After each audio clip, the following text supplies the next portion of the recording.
क्या केजरीवाल जी यूसीसी के ऊपर बोलेंगे? क्या केजरीवाल जी ने वक्फ बिल तरमीम बिल जो आ रहा है उसके खिलाफ कुछ बोला है?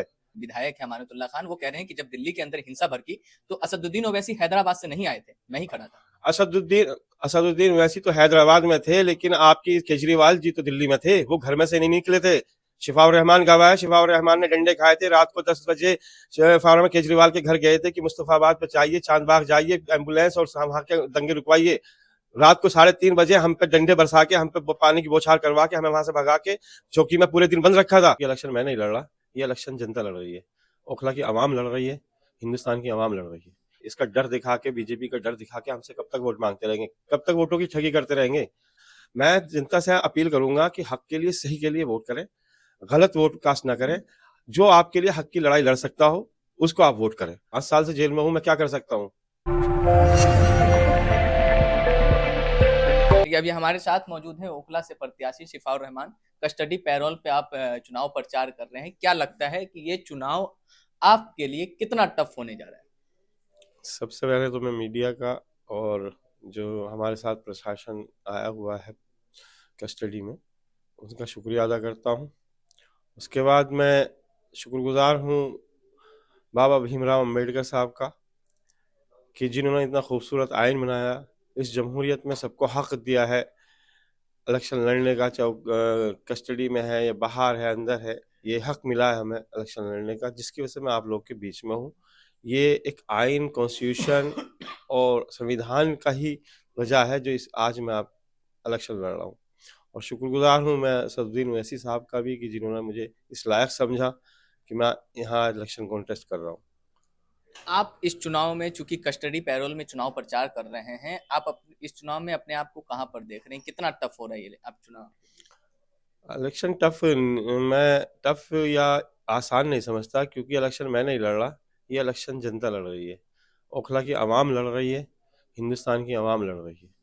क्योंकि ये इलेक्शन सिर्फ ओखला तक महदूद नहीं है, ये इलेक्शन हिंदुस्तान के कोने कोने में फैला हुआ है और बाहर भी फैला हुआ है। ये इलेक्शन बिल्कुल और इलेक्शन से डिफरेंट है, क्योंकि ये एक आवाज़ बुलंद हुई थी 2020 में CANRC के खिलाफ, और ये आवाज़ पूरे हिंदुस्तान में गूंजी थी। जब जामिया मिल्लिया इस्लामिया से ये आवाज़ निकली तो पूरे हिंदुस्तान में ये आवाज़ गई, और आज फिर ये दोबारा आवाज़ ओखला विधानसभा में जो इलेक्शन चल रहा है असेंबली का, ये फिर दोबारा वही आवाज़ पूरे हिंदुस्तान में गूंजेगी।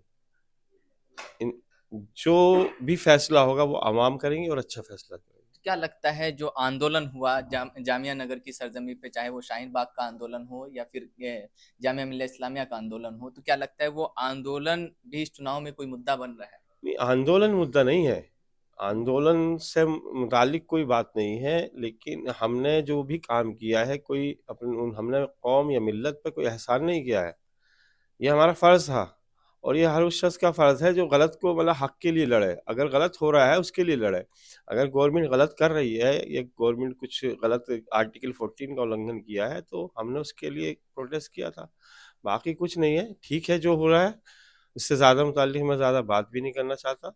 लेकिन ये आवाज़ कोई जामिया से नहीं, आज नहीं उठी, 100 साल पहले ये जामिया एक का नामी तहरीक है, ये भी मैं आपको बता दूँ। लेकिन शिल्पा भाई, अमानत ये कह रहे हैं कि अगर आप उनका झंडा देखेंगे, बैनर देखेंगे, स्टेज देखेंगे, तो करोड़ों रुपए लगाए जा रहे हैं। पैसे कहाँ से आ रहे हैं? कह रहे हैं भाजपा आपको फंड दे रही है। भाई मुझे तो मालूम नहीं कहाँ से आ रहे हैं, जनता कर रही है, जनता इलेक्शन लड़ रही है, जनता जानती है कि कहाँ से आ रहा है कहाँ से नहीं आ रहा, जनता दे रही है ना। शिफाउर रहमान के अकाउंट से तो नहीं कुछ जा रहा, ना शिफाउर रहमान के 5 साल में अकाउंट में कुछ बचा है जो शिफाउर रहमान अपने अकाउंट से देगा। 5 साल से जेल में हूँ, मैं क्या कर सकता हूँ? तो मैं और अब भी कस्टडी में आ रहा हूँ, कोई मैं जेल से पैसा लेके तो नहीं आ रहा हूँ, और या मैं किसी भी रास्ते में मैं कस्टडी में रहता हूँ, किसी बीजेपी के कैंडिडेट से तो नहीं मिलता हूँ।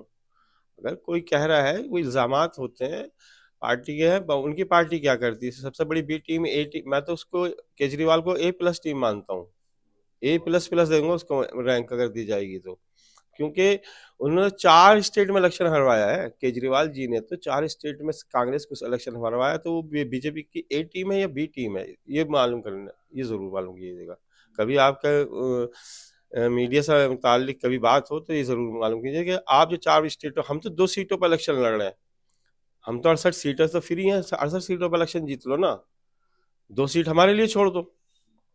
अगर इतना ही वो लग रहा है तो 68 सीटें बहुत होती हैं। हमने सारी सीटों पर तो कॉन्टेस्ट नहीं कर रहे हैं। अगर हम चाहते तो बल्ली मारान भी कर सकते थे, मटिया महल भी कर सकते थे, सीलमपुर भी कर सकते थे और दूसरी अदर सीटों पे भी कॉन्टेस्ट कर सकते थे जहाँ 25% 30% मुस्लिम कम्युनिटी रहते ही है, वहाँ हम इलेक्शन लड़ सकते थे, नहीं लड़े। हमने तो अच्छा किया है ना। तो अब आप बाकी सीटों को 68 सीटों को जीत लो। लेकिन यहाँ पे जो भी उम्मीदवार हैं वो कह रहे हैं कि असदुद्दीन ओवैसी आज शिफाउर रहमान का नाम ले रहे हैं। इतने दिनों से कहाँ थे जो आज उन्हें शिफाउर रहमान की याद आई? क्योंकि शिफाउर रहमान तो 5 साल से जेल में है, उतने दिनों में तो कभी याद नहीं आई। शिफाउर रहमान को किसकी याद आई, किसकी नहीं याद आई, शिफाउर रहमान बेहतर तरीके से जानते हैं। शिफाउर रहमान जानते हैं कि मुझे किसने याद किया है और किसकी याद में मैं मुब्तला रहा हूँ। मुझे उनके सर्टिफिकेट लेने की ज़रूरत नहीं है। किस और दूसरे सर्टिफिकेट कोई दे तो वो बेहतर होगा। लेकिन एक चीज और भी कहा जा रहा है ना कि ओखला में अगर शिफाउर रहमान चुनाव लड़ रहे हैं, एमआईएम पार्टी चुनाव लड़ रही है, तो वोटों का बंटवारा होगा तो यहाँ से बीजेपी के निकलने के चांसेस बढ़ जाएंगे। ये हम अब कब तक इसका भूत दिखा के हमसे वोट मांगते रहेंगे? इसका डर दिखा के, बीजेपी का डर दिखा के हमसे कब तक वोट मांगते रहेंगे? कब तक वोटों की ठगी करते रहेंगे? सवाल ये है कि जो हमारे मेन मुद्दे होते हैं उनको छुपा दिया जाता है, उनको पीछे गड्ढों में फेंक दिया जाता है। गड्ढों में नहीं, खाई में फेंक दिया जाता है। जो हमारे मुद्दे इश्यूज जो होते हैं उनको तो कोई रेज नहीं करता है। हमारे एजुकेशन का इशू है, हमारे हॉस्पिटल के इश्यूज है, हमारे रोजगार का इशू है, हमारे और बहुत सारे इश्यूज है। हमारा अब ये क्या क्या केजरीवाल जी यूसीसी के ऊपर बोलेंगे? क्या केजरीवाल जी ने वक्फ बिल, तरमीम बिल जो आ रहा है उसके खिलाफ कुछ बोला है? तो सवाल ये है हमारे मुद्दों को कौन उठाएगा?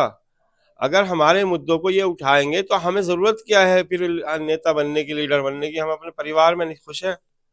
लेकिन हमारे मुद्दे उठाने वाले भी तो पैदा होना चाहिए। हमें रेस में इतना पीछे छोड़ रखा मुल्क को। जब जिस मुल्क को तरक्की चाहिए होती है तो सबको साथ लेके चलना पड़ता है। हम रेस में बहुत पीछे हैं, हम बहुत स्टार्ट हमें बहुत पीछे से लेना पड़ रहा है, जिससे कि हम रेस में अब आगे निकल ही नहीं सकते, ना बराबर में आ सकते हैं। तो हम किस चीज में आगे आए? किसी हमें हमारे मुद्दों की बात कौन करता है? बताइए कौन सी पार्टी ऐसी जिसने हमारे मुद्दों की बात की है, हमारे हक की बात की है? पूरे हिंदुस्तान में लिंचिंग होती है, कोई बात बोल रहा है क्यों हो रही है? सवाल है, बहुत सारे सवाल है। अब हमारे सवालात को पीछे फेंक कर सिर्फ बीजेपी का डर दिखा के वोट मांगेंगे तो अब नहीं देंगे वोट हम ये जो है ना वो बहुत ठग लिया हमें। अब हम ठगी महसूस करने लगे हैं कि हमें ठगते कब तक रहेंगे, अब नहीं ठगा जाएगा। लेकिन आप मुद्दे उठाने की बात कर रहे हैं, यहाँ से विधायक है अमानतुल्लाह खान, वो कह रहे हैं कि जब दिल्ली के अंदर हिंसा भड़की तो असदुद्दीन ओवैसी हैदराबाद से नहीं आए थे, मैं ही खड़ा था। असदुद्दीन असदुद्दीन ओवैसी तो हैदराबाद में थे, लेकिन आपकी केजरीवाल जी तो दिल्ली में थे, वो घर में से नहीं निकले थे। शिफाउर रहमान गवाह है, शिफाउर रहमान ने डंडे खाए थे। रात को 10 बजे शिफाउर रहमान केजरीवाल के घर गए थे कि मुस्तफाबाद पे चाहिए, चांदबाग जाइए एम्बुलेंस और वहां के दंगे रुकवाइए। रात को 3:30 बजे हम पे डंडे बरसा के, हम पे पानी की बौछार करवा के, हमें वहां से भगा के चौकी में पूरे दिन बंद रखा था। तो वो गए थे। केजरीवाल जिम्मेदार है इसके दिल्ली के दंगों की, सबसे बड़े जिम्मेदार सबसे केजरीवाल है। सवाल उनके घर ये गए है। थे? बिल्कुल हम घर गए थे। रात भर सिविल थाने में हमें बंद रखा, 3 बजे से सुबह 12 बजे तक। 12 बजे हमें छोड़ा गया है। वो केजरीवाल हमसे सवाल करें, हम बताते हैं ना केजरीवाल क्या क्या है क्या नहीं है। सबसे बड़ा आरएसएस के पिट्ठू वो है केजरीवाल। अगर कोई सब, मैंने कहा ना बीजेपी तो डायरेक्ट हमारी सामने से लड़ाई है, उससे हमारी दुश्मन नहीं है। लड़ाई है आइडियोलॉजिकली, लड़ाई है हमारी, दुश्मन नहीं विचारधारा है। की लड़ाई। बिल्कुल हाँ। विचारधारा की लड़ाई है। जैसे मुस्लिम सीटें हैं दिल्ली में, कहीं भी केजरीवाल प्रचार करने नहीं आए, क्या लगता है केजरीवाल मुस्लिम वोट तो चाह रहे लेकिन प्रचार करने नहीं पहुंचे, वैसे क्या है? ये तो केजरीवाल बताएंगे, वो उनकी पार्टी का डिसीजन है, हम क्या बताएं? वो हम वही तो मुसलमान लोग यहाँ की माइनॉरिटी को समझना है कि हमारे सिर्फ वोट लेने के लिए कि ये तो दे ही देंगे, बेचारे हैं, ये कहाँ जाएंगे? तो ये तो हमारे लोगों को समझना है ना कि हम ऐसी वोट अब नहीं देंगे, बेचारे बन के वोट नहीं देंगे कि न डर दिखा के कि बस सेफ्टी चाहिए। सेफ्टी के लिए हम अब वोट नहीं देंगे। हमारे जो इश्यूज जो रेज करेगा उसके लिए वोट देंगे हम। ओखला में चूंकि आप चुनाव प्रचार भी कर रहे हैं, ओखला में आपकी लड़ाई किससे है और किन मुद्दों पे लड़ रहे हैं? देखिए, न मैं चुनाव लड़ रहा हूँ, चुनाव जनता लड़ रही है। मेरा लड़ाई जनता की है, जनता से है। और जहां मुद्दों की, ओखला के मुद्दों की कोई बात नहीं है। 30 साल पहले भी यहाँ टूटी फूटी सड़कें थी, टूटे हर तरह की परेशानियां थी, तब भी हम ऐसे झेल रहे थे, आज भी झेल रहे हैं। सवाल ओखला के मुद्दों का नहीं है। मैं ओखला के मुद्दों पर इलेक्शन नहीं लड़ रहा, ओखला के मुद्दों पर का तो इलेक्शन ही नहीं है ये। क्योंकि आपने इससे पहले भी कई इंटरव्यू दिए हैं तो उसमें बताया कि मुझे किसी से कोई बैर नहीं है। तो ये बताएंगे जो भी उम्मीदवार हैं उनके लिए अगर कोई मैसेज आपको कोई संदेश देना हो तो उनके लिए क्या संदेश? मेरा इलेक्शन मेरी जनता लड़ रही है, हमारे यहाँ के लोग, ओखला के लोग लड़ रहे हैं, मुझे किसी को कोई मैसेज नहीं देना। मैं जनता से अपील करूंगा कि हक के लिए, सही के लिए वोट करें, गलत वोट कास्ट ना करें। जो आपके लिए हक की लड़ाई लड़ सकता हो उसको आप वोट करें। जो आपके लिए हक के लिए ना खड़ा हुआ हो, ना खड़ा हो सकता हो, आप उसके लिए वोट ना करें।